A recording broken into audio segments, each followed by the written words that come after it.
The movie opens in Chinatown, Hawaii, during the vibrant Chinese New Year festival. Amid the celebration, an elderly private detective named Walter Hale moves carefully through the crowded streets, constantly scanning his surroundings to make sure he isn't being followed. He discreetly slips a package into a mailbox, then grabs a jacket to use as a disguise. Just as he steps onto the road to leave the area, a van suddenly speeds toward him and runs him over. The scene cuts to James Hale, a Navy SEAL commander, supervising a water competency drill for a group of new cadets. The trainees struggle to keep up with him underwater and surface far too soon. Clearly disappointed, James climbs out of the pool, reprimands them, and orders them back in within 30 seconds. Before they can continue, he is told he has a phone call waiting. The call brings devastating news. His father is dead. Soon after, James is at the morgue identifying the body. The coroner informs him it was a hit and run and says he can obtain the full police report the next day. Later that day, James returns to his beachside home in Honolulu and prepares dinner for his family. His wife, Layla, joins him in the kitchen, greeting him warmly and complimenting his cooking before asking about his day. How was your day?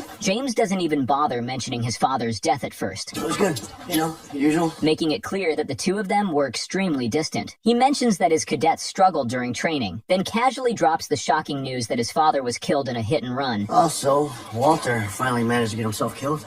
Hit and run. And that he has already identified the body. Wait, your father died? Traffic down there is out of control. All that road work. An extra 45 minutes to get home. Babe, I'm so sorry. Do you want to talk about it? Not really.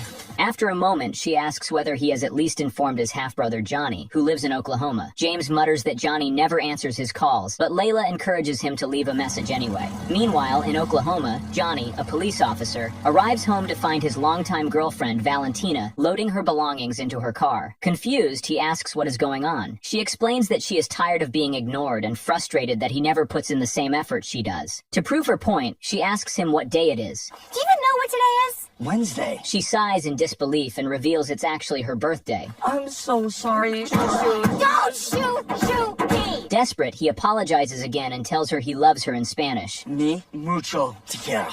Mucho. Te quiero mucho. Okay, Johnny. You forgive me, please. I'm so sorry. Oh. Today's Friday, by the way. And I don't speak Spanish, because I'm from Brazil. I speak Portuguese. It's a jota. Ah, so similar. Portuguese is basically drunk in Spanish. Later that night, Johnny sits alone, drinking beer and scrolling through his phone when he receives a call from Layla. She introduces herself as James's wife and informs him that his father has died. Johnny barely reacts. Figure he died years ago.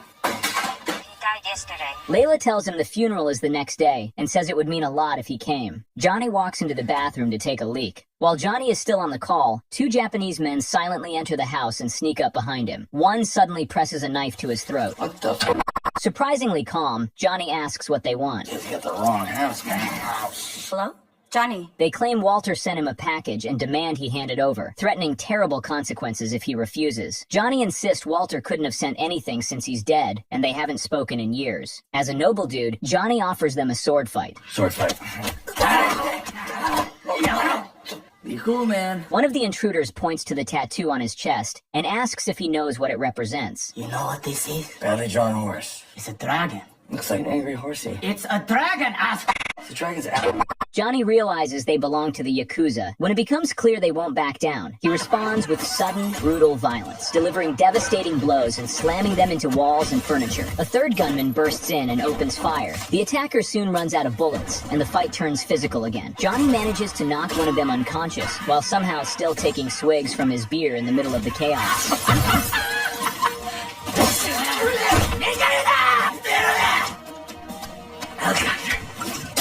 He knocks out the next one, but just when he thinks the fight is over, he notices one of them standing beside his mother's shrine and warns him not to touch it. When the man ignores him, Johnny becomes visibly enraged and finishes him off, using a grater to peel his skin and performing Put Your Mouth on a Curb fatality from American History X. Oh yeah. There's a dragon. The next day, Walter's funeral is held in Hawaii. As the service begins, James scans the surroundings and notices members of both the Yakuza and Mr. K's syndicate, a powerful local gang, watching from a distance. He remarks on the unusual crowd. Interesting crowd. Yakuza, syndicate. And his cousin Nani points out that Walter was a private detective who likely made enemies on all sides. She wonders if Johnny will show up, but James doubts it, saying Johnny cut Walter off years ago. To everyone's surprise, Johnny does arrive. Nani warmly welcomes him. You called him? And Layla greets him with a hug, introducing him to her children. This is your Uncle Q. So you're my dad's brother. Half. How come I never met you? Your father doesn't like me. Soon, the two brothers begin exchanging passive-aggressive remarks. You got old. You got fat. I can lose weight. You're still gonna be old as fuck. Are we gonna keep measuring dicks, or can we be civil for a minute? I haven't decided yet. Sorry. Just then, Hawaii's governor and a close family friend, Peter Maho, steps forward to deliver Walter's eulogy. He acknowledges Johnny's presence, thanks everyone for attending, and speaks warmly about Walter. As the speech continues, Johnny notices the syndicate members still watching from afar. After the funeral, the family gathers at James's home. Johnny realizes it used to belong to James's mother, Malia, and James explains that he took over the mortgage after her death. A lot smaller than I remember. I was always small. James reminds him that Malia made space for him after he lost his own mother. She made room for you anyway. Yeah, and he hated that. What are you talking about? Johnny the bastard. What? Yeah, I'm the walking reminder that he around on your mother and you never let me Oh, forget it. Jesus Christ, this again? It's not what I was saying. What are you saying? Walter left Malia for Kim. It broke up my family. All right, I was just a kid. Sorry if it took me a minute to get over it. Yeah, maybe you still haven't. And maybe you're still a bastard. Inside, the family sits down for brunch. Peter remarks that it's good to see the two brothers together again. Johnny offers a brief apology for Malia's passing, and Nani tells him he should have come back then because Malia loved him like a son. Trying to lighten the mood, she asks whether he is seeing anyone. Yes. No, I don't know. Sounds serious. Well, I think Walter would have really appreciated you being here. I'm not here for him. I came to find out who killed him. Killed him? What are you talking about? Yeah, it was a hit and run. I don't think so. The room falls silent in confusion. Sensing the tension, Layla sends the children to their rooms. Once they are gone, James demands an explanation. Johnny reveals that members of the Yakuza attacked him in Oklahoma, insisting Walter had sent him a package. James is skeptical and accuses Johnny of bringing trouble wherever he goes. Johnny snaps back that he didn't need James's help before and doesn't need it now. Don't worry about it. I don't expect you to help me. Nothing to help with. That's the same thing you said about my mother. After a tense pause, James asks to speak with him outside. Nah, I'm good right here. No, you're not. Outside, James confronts him, pointing out that Johnny hadn't spoken to Walter in 20 years, and now suddenly wants to dig into his affairs. He warns that Johnny will only create chaos, as he always does. Johnny fires back that James has a perfect life, and is afraid that anything might disrupt it. He asks why James can't trust him even once. You couldn't find the guy who killed your mother, so now all of a sudden you decided someone killed your father. So you gotta find that guy. He insists it was simply a hit and run, and tells him to let it go. Furious, Johnny storms off, telling James to go back to his comfortable life. James replies coldly that at least he has one. Later that evening, Johnny visits a local bar. The bartender hands him a drink, remarking that he looks like he needs it. As Johnny takes a sip, Alekai, one of Mr. K's men, approaches and mocks him for being foolish enough to return to Hawaii. He says Mr. K wants to see him. Johnny scoffs, insults Mr. K, and refuses to go. Moments later, his vision begins to blur, and dizziness overwhelms him. Sorry, hun. Realizing the drink was drugged, he collapses. When Johnny regains consciousness, he finds himself tied up with Mr. K looming over him. Mr. K remarks that Johnny showed respect by attending his father's funeral, which is the only reason he is still alive. He accuses Johnny of having the nerve to return after killing many of his men. You killed my mother. Maybe, maybe not. He claims the syndicate will not tolerate his presence, though he is offering him a chance the Yakuza would never give: safe passage out of Hawaii. Why don't you just go back home to where you came from? I'm from here. No, you're not from here, bruh. Not anymore. At his signal, his men restrain Johnny while Mr. K cuts his mark into Johnny's neck as a warning. He declares that Johnny has 7 days to leave the islands. And then if you're not coming by that time, bruh, you're gonna go for a long swim. Sometime later, Johnny wakes up alone on the beach, dumped there by Mr. K's men. Meanwhile, James pays a visit to the detective handling Walter's case. After offering his condolences, Rennert listens as James requests access to the police report. The detective tells him it won't reveal much. The area where Walter was hit is a dead zone. The locals won't talk to the police, and the only camera in the area wasn't working that day. James questions how a private detective with known ties to the criminal underworld could be killed in such a place without raising suspicion. Rennert insists they have no evidence suggesting it was anything other than a hit and run. Rennert warns him that he knows the kind of men he and Johnny are. Now I got 2 badass sons looking into their father's death. And digging too deeply into Walter's death could mean poking a bear. You don't really know who I am, so you're gonna have to take my word for it when I tell you that I'm the bear.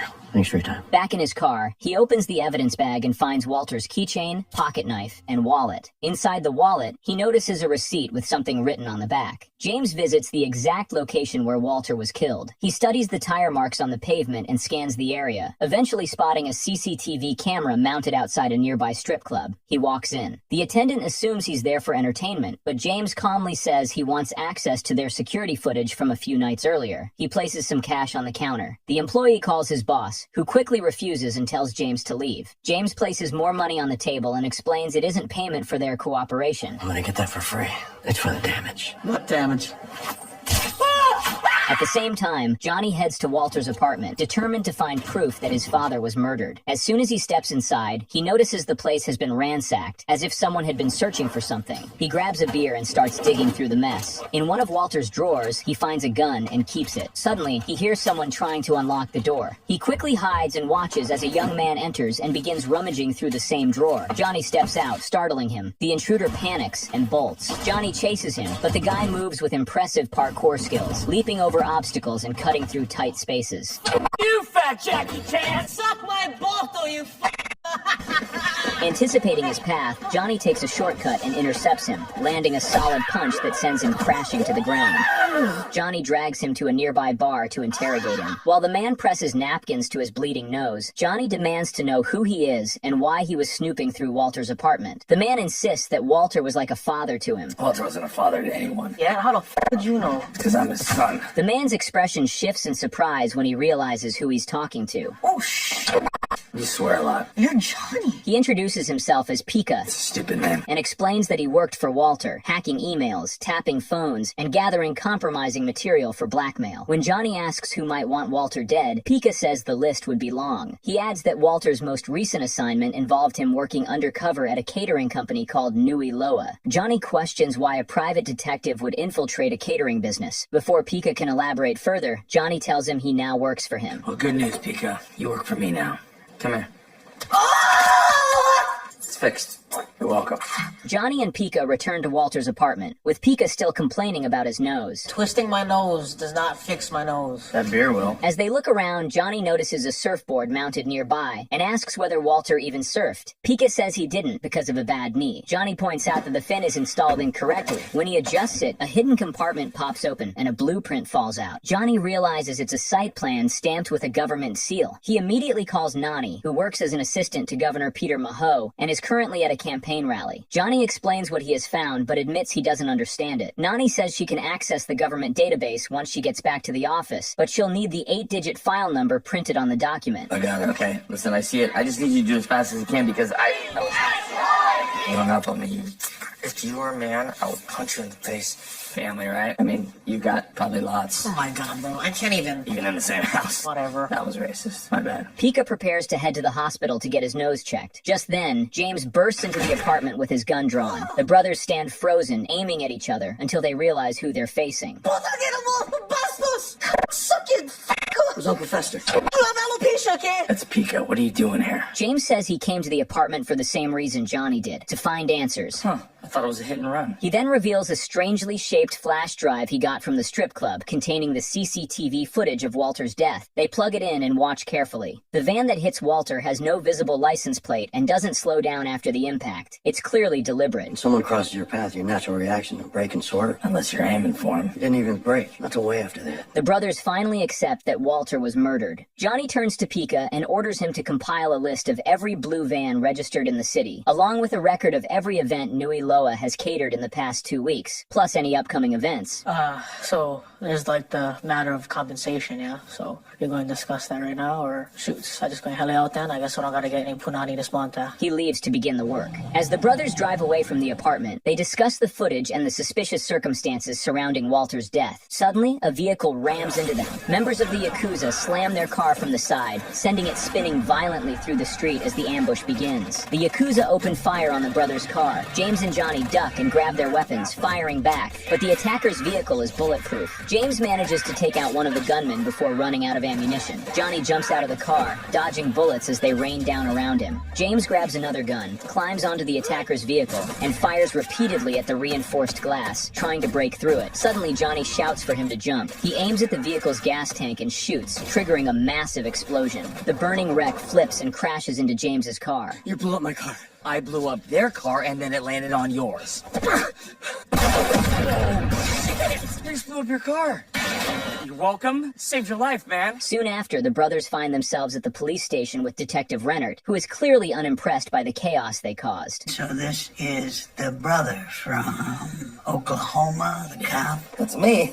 Not according to your boss. Suspended with pay, pending an investigation for What the hell's he talking about? excessive force. I'm getting paid? What the f? He demands to know why the Yakuza are targeting them. Yakuza? That's what that was? James hands over the flash drive containing the footage of Walter's death, explaining that it could help identify the van. Rennert takes it, but warns them to stop acting like a wrecking crew before someone else gets hurt. With that, he leaves the room. That evening, Nani updates them on the blueprint Johnny found. She tracked down the original architect and discovered that the plan is for a property on the northeastern side of the island. The project was commissioned by the Robichaux firm, owned by a powerful and wealthy developer named Marcus Robichaux, who has business interests across Hawaii, Asia, and Europe. So you think Walter was working with Vampire Lestat here? If he needed PI work, he'd hire, like, I don't know, ex-CIA or Mossad. Not a bottom feeder like Walter. James studies the blueprint again and realizes the structure is actually a casino. So Lestat's building more hotels, so what? It's not a hotel, it's a casino. What? It's a Sacred Princess Casino in the back. Nani points out that gambling is illegal in Hawaii, which makes the entire project suspicious. James says they need to speak with Robichaux, and Nani informs them he is hosting a fundraiser the next day. Despite her warning that they won't blend in, the brothers decide they are going. Johnny says he will stay at a motel, but Nani insists he spend the night at the house, and James reluctantly agrees. The next morning, Johnny heads to the garage, where he admires James's sleek, expensive motorcycle. He hops on to test it just as James walks in and sharply tells him to get off. James asks about the suspension in Oklahoma. Johnny explains that he shot a meth dealer who was selling drugs to children. James simply nods and then shows him Walter's old bike, saying he can ride that one instead. The brothers ride out to inspect the casino construction site. When they arrive, they are surprised to find a small community living on the land. A man approaches them and asks if they are lost. When they ask who owns the property, a woman responds that it belongs to everyone. She explains that no one officially lives there, but their community protects the land and does not recognize government ownership. She warns that outsiders, the Howleys, will try to take it, but they are ready to defend it. Yohoin, Half? there's no half. You're either in or you're out. Your brain's not confused, just your spirit. You won with your spirit. In the middle of the conversation, Johnny gets a call from Pika with news that the van that hit Walter has been located. The brothers leave immediately. At the scene, Detective Rennert informs them that a body was found inside the van after it was dumped in the ocean. The victim is Simi Iona, a low-level accountant at the governor's office. Rennert asks if they recognize the name, but they don't. He suggests Iona may have been responsible for Walter's death, but Johnny points out that someone went through considerable effort to dump the vehicle and remove the license plates, which suggests a cover-up. Rennert hands them a list of registered blue van owners in the area. Johnny tries to keep it, but Rennert snatches it back, reminding him that he is not a cop in Hawaii. You're not a cop here. And you are not a cop anywhere. After the detective leaves, Johnny asks Pika to look into Hayashi Imports, the only Japanese name he noticed on the list. Pika then reminds them that the Robichaux fundraiser is about to begin. We're not invited. Don't worry, I'm not a caterer. Of course you know the caterer. Fat. Shortly after, they arrive at Marcus Robichaux's fundraiser. Pika outfits them in catering uniforms to avoid suspicion. He informs them that Hayashi Imports is owned by several Japanese holding companies. James concludes it is likely connected to the Yakuza. Split up. You guys look like The Rock himself and had twins. Johnny quickly becomes distracted when he spots an attractive woman and decides to follow her. Meanwhile, Pika instructs James to stay in the kitchen, washing dishes. As James works, a Japanese guest approaches him, casually pours powdered sugar onto a plate, uses a card to divide it into lines, and consumes it right there. James discreetly grabs the plate, checks the card, and sees the name Nakamura, an employee of Hayashi Imports. Casually, James returns the card and tells him he dropped it. He confirms that Nakamura works for Hayashi and remarks that it's a small world. Nakamura studies him carefully and asks what he knows about the company. James replies that he knows they misplaced a blue van. Nakamura narrows his eyes and asks if he's a cop. James calmly responds that he's U.S. Navy. Plus a Yakuza went with a guy like Robichaux. I don't know anything about Yakuza, but a man who works at Pearl Harbor should know better than to f with the Japanese. I think you're forgetting how that story ended. You know, there's a famous Japanese saying, the child of frog is still just a frog. What's that mean? It means the frogs never look both ways when crossing the streets. He adds that he looks forward to meeting James again before walking away. Outside, Johnny introduces himself to the woman and begins flirting. He tells her his name. You look like all kinds of trouble to me. That's Halle. Johnny Halle. Halle. Mm-hmm. As in Walter Haley. Yeah, he's my father. You knew him? What do you mean new? There's something happened to him. He's dead. She reveals that she once hired Walter to look into her husband's activities. She then introduces herself as Monica and discloses that her husband is Marcus Robichaux. She explains that she is planning to divorce him, but needs leverage to secure a favorable outcome. Without some leverage, things won't go well for me. You mean financially? No, Johnny. I do not mean financially. Before leaving, she tells Johnny to meet her at a penthouse in Waikiki the following day, promising to explain everything in detail. Moments later, James notices security escorting Johnny out. Soon after, security approaches James as well and informs him that Mr. Robichaux would like a word. The brothers are taken to Marcus Robichaux's private office. Robichaux greets them coolly, noting that he doesn't often get party crashers at his fundraisers, but senses there's something unusual about them. James introduces them as Walter Hale's sons. At this, Robichaux says he paid Walter in full for his services, including bonuses. Johnny informs him that Walter is dead. Robichaux offers polite condolences, though Johnny doesn't believe they're sincere, and hints that he knows Robichaux wasn't the one who hired Walter. Johnny suggests Robichaux already knew who they were and only invited them up to assess whether they were a threat. Robichaux denies any involvement in Walter's death. Is he implying that I had something to do with Walter's death? No. No? I'm not implying shit. I'm saying it direct to you, Roby Cox. Johnny. When James asks about the nature of their business with Walter, Robichaux explains that he hired him to follow his wife to see if she was cheating. According to him, Walter found no proof of infidelity. As the conversation continues, Johnny casually picks up a grenade from Robichaux's desk and tosses it lightly in his hand. Can I please ask you to put that down? That is a French F1 grenade from World War I. Who cares? Well, you might when your hand's been blown off. James notices a paper wrapped around severed fingers on the desk and points it out. Robichaux dismisses it coldly, saying the maid must have forgotten to take out the trash. Robichaux calmly says he needs to return to his guests. The brothers are dismissed. As they leave, Johnny reveals that the woman he was flirting with earlier was Robichaux's wife, Monica. Finish the dishes. No, I was interrupted by some cooked up Yakuza. My expensive fingers. After they leave, Robichaux picks up a photograph of Monica and mutters, Oh, honey. Now what the f*** have you done? The next day, Johnny arrives at the Waikiki penthouse where Monica asked him to meet her. Instead of answers, he finds a crowd gathered below. Monica has fallen from her balcony and lies dead on top of a car. The scene is staged to look like a suicide. Johnny is horrified. Enraged, he storms straight to Robichaux's estate. As Robichaux relaxes in his swimming pool, his guards attempt to stop Johnny. He fights them fiercely, knocking several out before they manage to tase and overpower him. Robichaux steps out of the pool.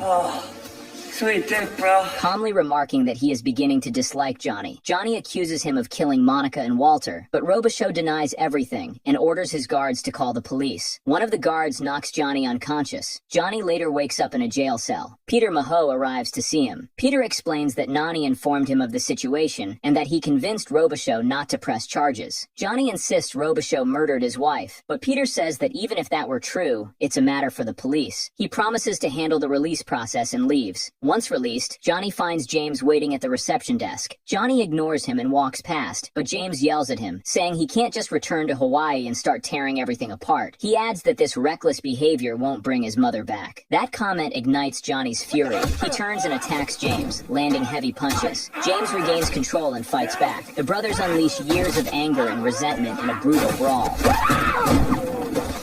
James eventually overpowers Johnny and repeatedly punches him before stopping midway. What is wrong with you? What is wrong with you? Johnny crawls back and sits up, finally voicing the pain he has carried for years. What kind of man abandons his little brother when he needs him the most? That's not what happened. You sent me away, James! You were going to prison. I was trying to protect you. The syndicate was gonna kill you. I didn't know what else to do. You wouldn't listen to me. It was the only thing I could think of to save your life. You have no idea what it's like to look at your mother dead in the streets as she's staring into your eyes. It haunts me. I couldn't protect her. I couldn't do anything. You were all that I had left, and you... I know I let you down. I'm your big brother, and I gave up on you. I'm really sorry, Johnny. I'm so angry. It's all I got. Why are you chasing him so hard? Walter wasn't any kind of father to you. I never found the man that killed my mom. Now someone killed my father. Someone's got to give him justice. Well, they have. No, they got me too. So do you. I ain't gonna lie to you, man. You hit like hitting hard for an old fucker. Back at home, Layla scolds the brothers for fighting each other. James quickly says Johnny started it, but Layla shuts that down, reminding James that he's supposed to be the adult. James pulls Layla close and kisses her. At that moment, Johnny's phone rings. It's Valentina. He flashes the screen at everyone to prove he does, in fact, have a girlfriend before answering. Latina.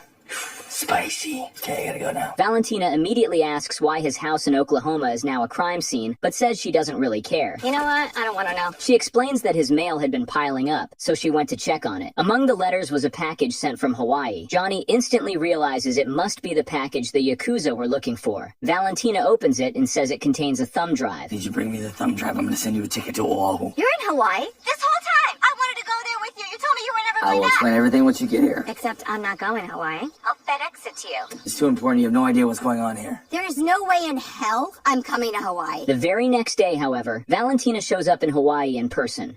Damn, she looks hot. What? Not bad, boss. I underestimate you. Chili pepper water. Yeah, she was hot. He tries to hug her, but she dodges him and makes it clear they are not getting back together. She's only staying for a day, just enough time to enjoy the beach before flying home. In the car, Valentina struggles to believe that Johnny's estranged father was killed over something stored on a thumb drive. Pika connects it to his laptop, but hits a security wall. It's a cold wallet. It's digitally encrypted. She's really hot, dude. Chili pepper water. Chili pepper water. You know I'm sitting right here, right? You have Tourette's? What's wrong with you? Johnny suggests that whoever owns the wallet needs that drive to access the money, and if they can hack it, they'll uncover both the funds and the identity behind it. Valentina clarifies that without the 12-word seed phrase, it's nearly impossible to access the account. How many words? 12? Try these. Where'd you get that? It's in Walter stuff. Before they can process the results, a helicopter suddenly swoops in overhead and opens fire on their car. It's a fucking helicopter. Here, grab Layla's gun. Holy shit.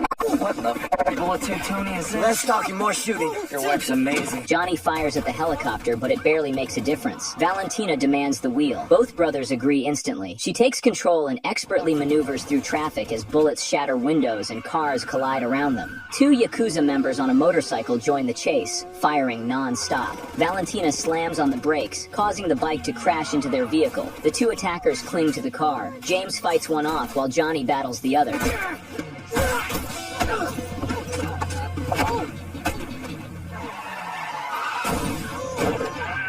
Valentina and Johnny manage to get rid of one of them by ripping off his arm. Soon after, James uses the asphalt like sandpaper to reshape the attacker's head. Holy shit, he's erasing his head!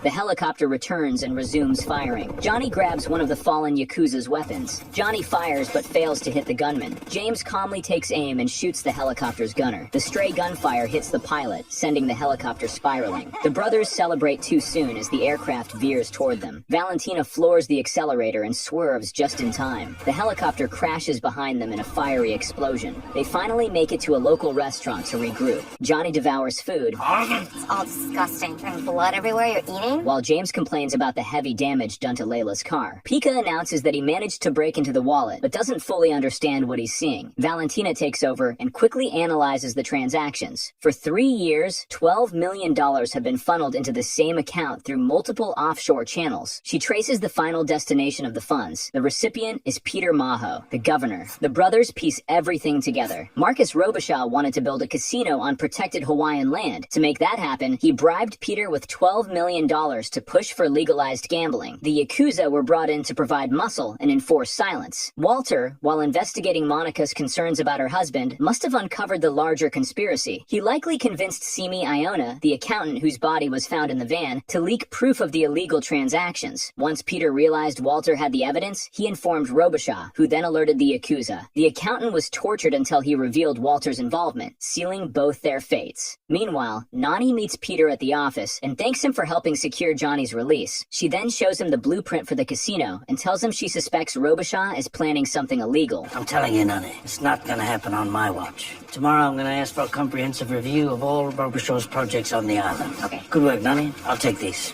Thank you, Uncle. James, Johnny, Pika, and Valentina arrive at James's house. James calls out for the kids and for Layla, but there's no answer. He dials Layla's phone and hears it ringing somewhere inside the house. James searches frantically and finally finds the kids hiding in the bathroom. Kai is in tears. He tells his dad that men came and took Layla. I should have protected her. I couldn't do anything. The kid's words hit Johnny hard, reminding him of his own childhood, I should have protected her.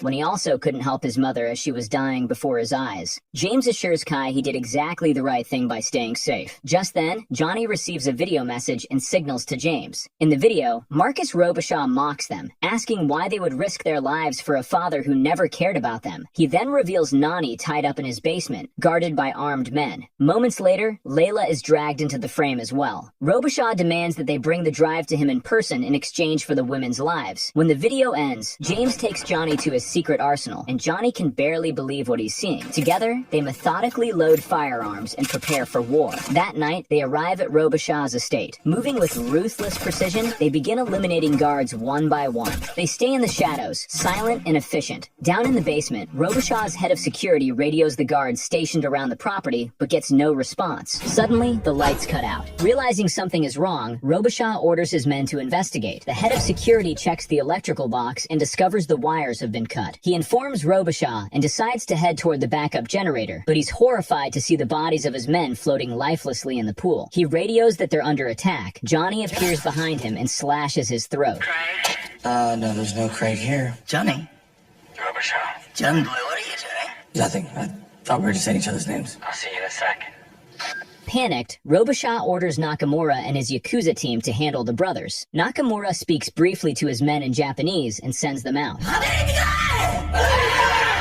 The Yakuza step outside and immediately run into James. Instead of simply riddling them with his automatic rifle, he starts fighting them hand to hand, smashing them with the rifle and firing from time to time. The scene is a shameless copy of Old Boy. During the brutal fight, James takes them on alone, eliminating them one by one with calculated efficiency. As he finishes off the last attacker, Johnny walks up and tells him, He's dead. Don't tell Layla.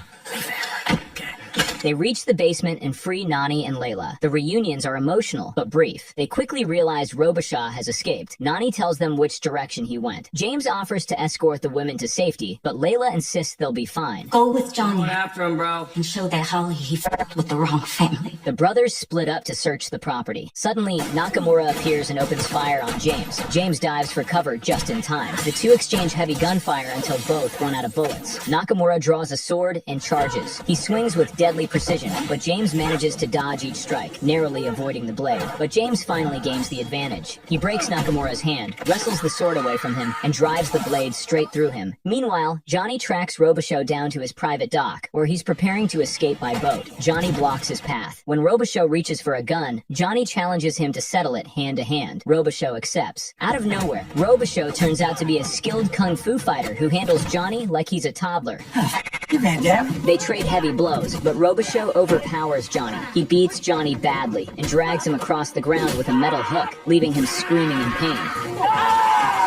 Robichaud picks up his gun and aims it at Johnny's head. Instead of pulling the trigger, he starts yapping for 10 minutes, explaining how pathetic the brothers are compared to someone as superior as he is. With his last bit of strength, Johnny pulls out the grenade he secretly took from Robichaud's office and puts it right next to himself. The grenade explodes, killing Johnny and Robichaud dead. Johnny gets thrown into the water. James sees the explosion from a distance and immediately sprints toward the dock. He dives into the water and searches for his brother. Moments later, he resurfaces with Johnny and drags him to shore. After a tense second, Johnny survives. Were you killed? Sadly, yes.